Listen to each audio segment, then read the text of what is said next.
Welcome back to Business Today. If you grew up with financial literacy skills of saving, budgeting, and by extension investing, then you make a small percentage of the world's 33% of adults worldwide that are financially literate, according to the Global Financial Index. This means that around 3.5 billion adults globally, most of them in developing economies, lack an understanding of basic financial concepts.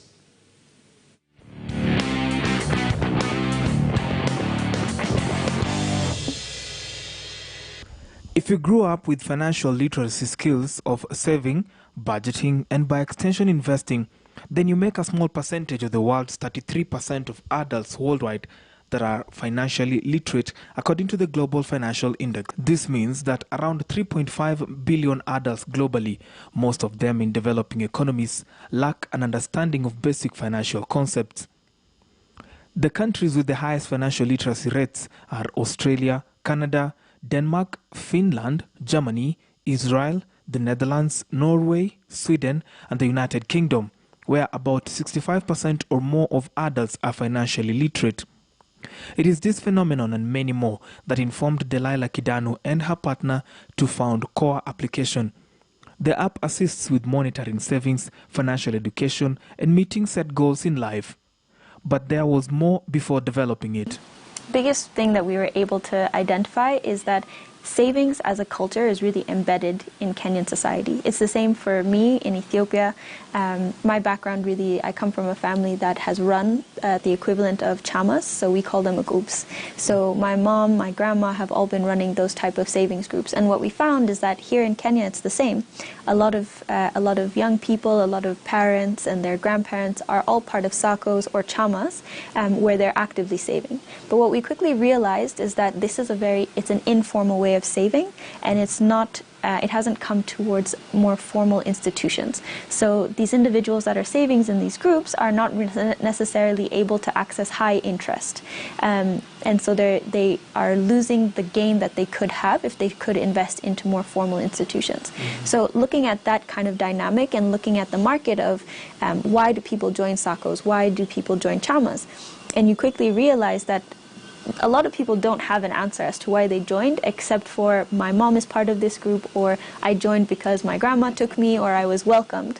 But for us, the question was, is that enough to keep you saving and keep you to build this kind of behavior of saving? And just like that, two partners, one Ethiopian and a Ghanaian, struck a working relationship to bring up KOA. But how exactly does it work? So KOA is available on Apple and on Android, so you can utilize it on any phone. You download it in the store and you'll see a very simple interface, so it's a very straightforward process. We try to make it as easy as possible. When you log in, for us, the principle that we built KOA on is goal-based savings. So how can we set you up for success on the goals that you have for your savings? So you'll set a goal. Maybe your goal is that you want to go to Diani, you want to go to Watamu, you have a target of 100K, 200K, or anything, and you set that up. You tell us that I want to save on a weekly or a monthly or a daily basis, and we set that target. Now what we do as KOA is we support you, we send you notifications, we send you reminders to ensure that you're keeping on track, and we also, if you're starting to get off track, we'll also notify you then. Having launched just a few months, how is the market response for the service? We reached 1.5 million assets under management, so that's deposits from people's savings in the first few weeks. I think for us, the biggest point that we've learned through onboarding customers is where the friction points are within the app, which has been really great. So we've been speaking to a couple of users every day, making sure that we understand, do they enjoy the process, what do they want to see, what are features that would keep them coming back. And so for us, it's been great to have that interaction with users. On a day-to-day basis, we have our customer success team, we have our marketing team that's engaging with individuals, and so we're really building out a core kind of roadmap, which will kind of lead us into the growth of KOA. Running and operating the vast and dynamic fintech space is no walk in the park, just as Delilah intimated. challenges that we take on a daily basis is really ensuring that the customer experience is a success. For us, those are the biggest challenges that we try to focus on. Did someone try to sign up and they weren't able to? Why? How do we fix that? And there's been like challenges that we've been able to identify and we've been able to rectify. But on a daily basis, those are the challenges that we're trying to identify. And we really appreciate all the customers who've been writing in, who've been calling us, and also those who've been answering the calls when we make them, because it's the customers' feedback that really helps us improve. Despite the challenges, they struck a deal with Britam for asset management, perhaps just the beginning of brighter days to come. So we're currently working with Britam. In Britam's money market fund, Britam charges a management fee and we share that management fee. So we don't add any additional costs onto the customer.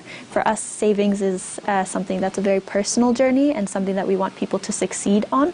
And so for us, it's really providing that platform for people to succeed. In what sounds much like a social entrepreneurship, Delilah is optimistic that one day the fintech space will open up largely to provide more room for financial literacy and empower more people in financial discipline. But then to her, it's a step at a time. I think a big component of savings and also kind of building that financial future is also making sure that you're rewarded as you go, right?